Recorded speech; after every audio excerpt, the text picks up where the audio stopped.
crash was louder than thunder, sharper than the cracking of glass, and crueler than anything either of them had ever known.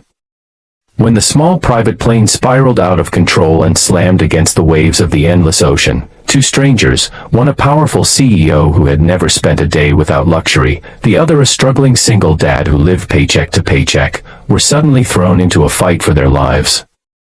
As the wreckage sank beneath the furious waters, they clung to each other and drifted toward a deserted island, never imagining that their fates would soon intertwine in ways neither of them could predict. Before we go deeper into this powerful story of survival, love, and second chances, I want to pause for a moment. If you believe in kindness, in second chances, and in the strength of the human spirit to rise from the hardest struggles, then please take a moment to like this video, share it with others, and subscribe to Kindness Corner. Your support means the world and helps us continue bringing you stories that remind us all of the goodness we still have in our hearts. The woman was Victoria Hayes, one of the youngest female CEOs in the country, known for her sharp mind, commanding presence, and relentless drive. People whispered about her in corporate hallways, admiring her brilliance but also fearing her ruthless reputation. She had built her empire from the ground up, and in doing so, had walled off her heart so deeply that she barely remembered what it felt like to be vulnerable. On the other hand, Daniel Cole was her opposite in every way. He was a single father who had lost his wife in a tragic accident years earlier, working odd jobs and stretching every dollar just to keep food on the table for his little girl. Life had taught him humility, endurance, and the importance of love, values far removed from the boardrooms Victoria ruled. Now fate had torn away every mask, every pretense, every shield. On this island of silence and sand, there was no CEO and no struggling father, only two broken souls trying to survive. The first days were filled with fear. Victoria's hands trembled as she realized there was no phone signal, no assistance to solve her problems, no food except what they could find, and no certainty of rescue. Daniel, though equally shaken, forced himself to steady his voice and guide her through the basics, building a fire, collecting coconuts, and setting up shelter. She resisted him at first, her pride bristling, but hunger and exhaustion soon taught her humility. The nights were the hardest. When the sun disappeared, the ocean roared louder, and the vast sky of stars stretched above them like a reminder of how small they really were. Victoria lay awake, her once perfect white blouse now torn and stained with salt and sand, and thought about the life she had left behind. She had mansions, cars, money, everything the world said mattered, but on this island, none of it could buy her safety or peace. Daniel, sitting near the flickering fire, watched her with quiet concern. He had learned long ago that pain wasn't always visible on the surface. Behind her hardened eyes, he saw the same loneliness he often carried in his own chest. Days bled into weeks, and survival forced them into partnership. They gathered fruit, fished by hand, and learned to read the patterns of the waves. Sometimes Victoria stumbled and broke down, confessing through tears that she didn't know how to live without control. Other times Daniel would share stories of his daughter back home, of bedtime lullabies and small victories, his voice cracking with the ache of missing her. Slowly, without realizing it, they began to lean on each other, not just for survival, but for something deeper their hearts had long been starving for. One evening, after a brutal storm had swept away half their shelter, they sat shivering near a fragile fire. Victoria looked at Daniel, her wet hair clinging to her face, and whispered words she never imagined she would say, "If we can't go back, must I marry you?" She didn't mean it as a proposal, but as a confession, a surrender of all the defenses she had built.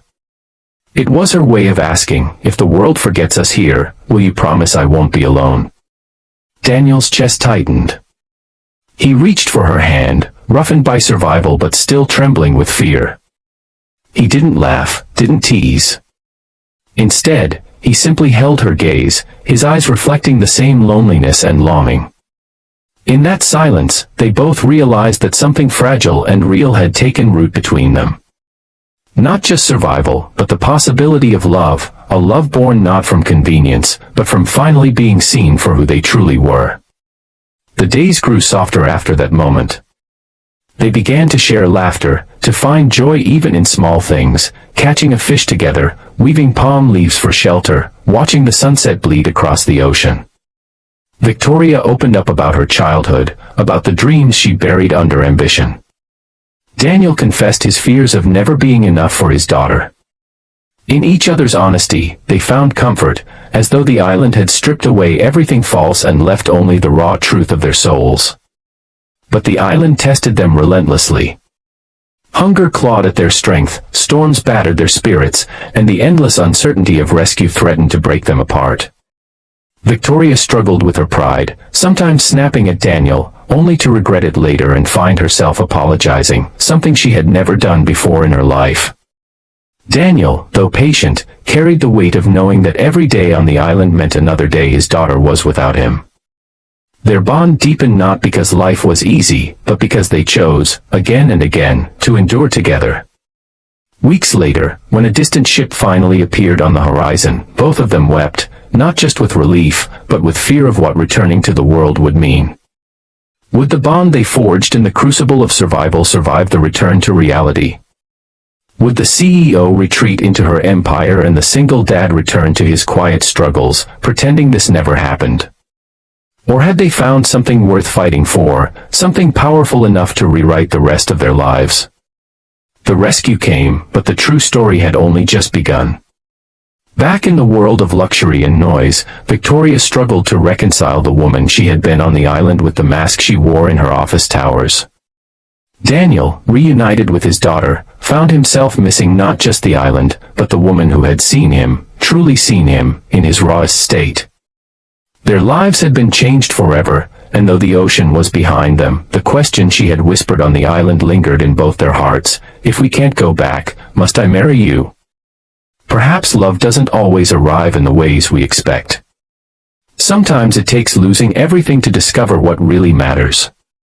And sometimes, the wildest storms wash us ashore not to destroy us, but to deliver us into the arms we were always meant to find.